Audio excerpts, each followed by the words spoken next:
يا أهلا بيكم في الشرح التحليلي الجديد بتاعنا. النهاردة إحنا قدام لغز كروي بجد، لغز بيواجه المنتخب المغربي قبل كأس العالم 2026. المدرب وليد الركراكي عنده صداع، بس من النوع الحلو اللي أي مدرب يتمناه. إحنا بنتكلم عن كمية مواهب غير مسبوقة، والاختيار بينهم بقى مهمة شبه مستحيلة حرفياً. بص بقى، الرقم 26 ده هو أساس كل الشرح بتاعنا النهاردة. ليه؟ لأن رغم إن قائمة المواهب بتكبر كل يوم وتشكيلة أسود الأطلس مليانة نجوم محترفين في أكبر أندية أوروبا، الفيفا صارم جدا. 26 تذكرة بس للطيارة المونديال. ده معناه إن في نجوم كبار ومؤثرين جدا للأسف هيقعدوا في البيت ومش هيشاركوا في البطولة. طب عشان نبسط الأمور خلونا نمشي خطوة بخطوة. 1. صداع الركراكي. 2. حراسة المرمى.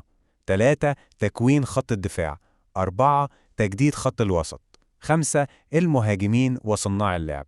وفي النهاية حسم قائمة ال26.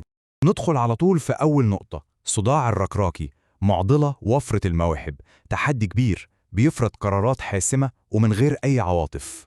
رقم 2 معانا حراسة المرمى، أو خلينا نقول حماية الشباك المغربية. دلوقتي المثير للاهتمام بجد في النقطة دي هو التباين اللي موجود. الأسماء اللي في الأول دي محجوزة ومقفولة، ياسين بونو ومنير المحمدي، دول بره أي نقاش، وده بسبب خبرتهم الكبيرة ومستواهم الثابت في كأس العالم اللي فات. لكن ركزوا في الأسماء التانية، أحمد رضا التكناوتي، المهدي الحرار والمهدي بن عبيد. التلاتة دول بيحاربوا حرفياً على مكان واحد بس كحارس ثالث. المقارنة هنا بجد صعبة جدا. يعني التكناوتي عنده خبرة التواجد في المونديال مرتين، ولما بيكون في التوب فورم بتاعه بيكون حارس جبار، بس هو حاليا لسه بيحاول يسترجع مستواه المعهود. في الناحية التانية الحرار أصغر في السن، بيقدم أرقام ممتازة جدا وبيطلع بشباك نظيفة باستمرار مع فريقه، لكن بيفتقر لخبرة البطولات الدولية الكبيرة. فهنا بقى الركراكي لازم يختار، هل يعتمد على الخبرة المضمونة ولا يستثمر في حارس شاب عشان المستقبل؟ النقطة الثالثة، تكوين خط الدفاع أو بناء الحصن المنيع.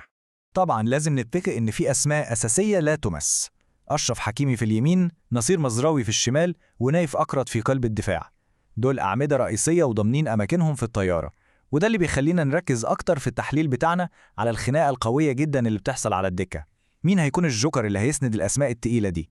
وهنا بقى بيظهر التنافس الشرس على بديل حكيمي. زكريا الوحيدي بيمتلك طاقة هجومية هائلة جدا ومرونة تكتيكية تخليه يلعب في كذا مركز، وفي المقابل عمر الهلالي بيقدم استقرار دفاعي ممتاز وممكن كمان يغطي كقلب دفاع وقت الحاجة. إذن النقطة الحاسمة اللي هتفرق هنا هي الاحتياج التكتيكي للركراكي. هل الفريق محتاج دعم هجومي إضافي ولا تأمين دفاعي صلب وقت الأزمات؟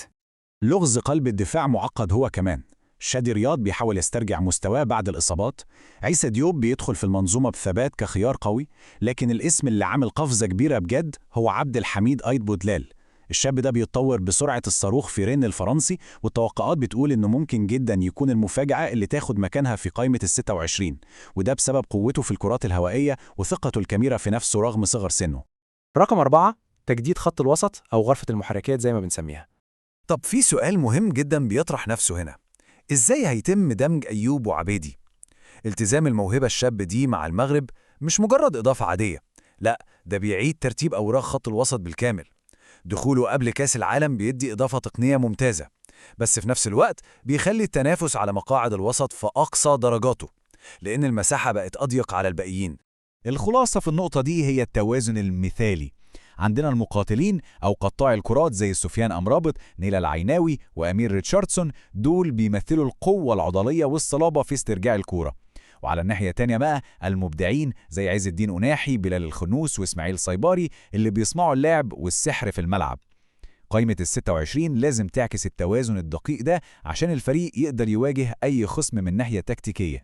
القسم الخامس في الشرح، المهاجمين وصناع اللعب، الثلث الأخير من الملعب. احنا هنا عندنا شرارة هجومية لا غنى عنها وما فيهاش أي كلام. إبراهيم دياز وعبد الصمد الزلزولي هم القوى الإبداعية الأساسية على الأطراف. أرقامهم وأدائهم الاستثنائي في أندياتهم مذهل، وهم الخيار الأول بدون أي نقاش لخلق الفرص، السرعة في الاختراقات وصناعة الفارق. بس المنافسة الشرسة بجد على الأماكن المتبقية في الأجنحة ولع نار. إلياس أخوماش عنده كيمياء رائعة مع حكيمي، بيلعب بشغف كبير وبيتناسب جدا مع نظام الركراكي. في الجهة المقابلة إلياس بن صغير وأمين عدلي بيمتلكوا موهبة خالصة، لكن التحدي الأكبر قدامهم هو إثبات الاستمرارية والانسجام بقميص المنتخب. الألفة بالنظام التكتيكي ممكن جدا تتفوق على الموهبة الخام لو ما كانتش مستقرة ومؤثرة باستمرار. نوصل للقسم السادس والأخير، القائمة النهائية وحسم مقاعد ال26.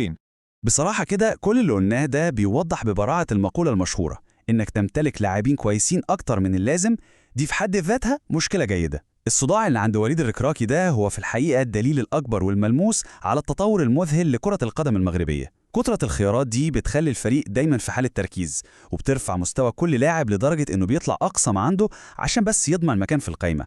والسؤال المهم اللي بنختم بيه الشرح بتاعنا النهاردة وبنسيبه مفتوح للتفكير والنقاش، مين في النهاية اللي هيقدر ينجو من التصفية دي ويكون ضمن قائمة ال26 لاعب لكأس العالم 2026؟ خيارات تكتيكية معقدة وتفاصيل صغيرة جدا هي اللي هتحسم الأمور في النهاية. نتمنى يكون الشرح ده ساعد في توضيح الصورة والخريطة الكاملة لتشكيلة أسود الأطلس. شكرا جدا على المتابعة، وإلى اللقاء في شرح تحليلي جديد.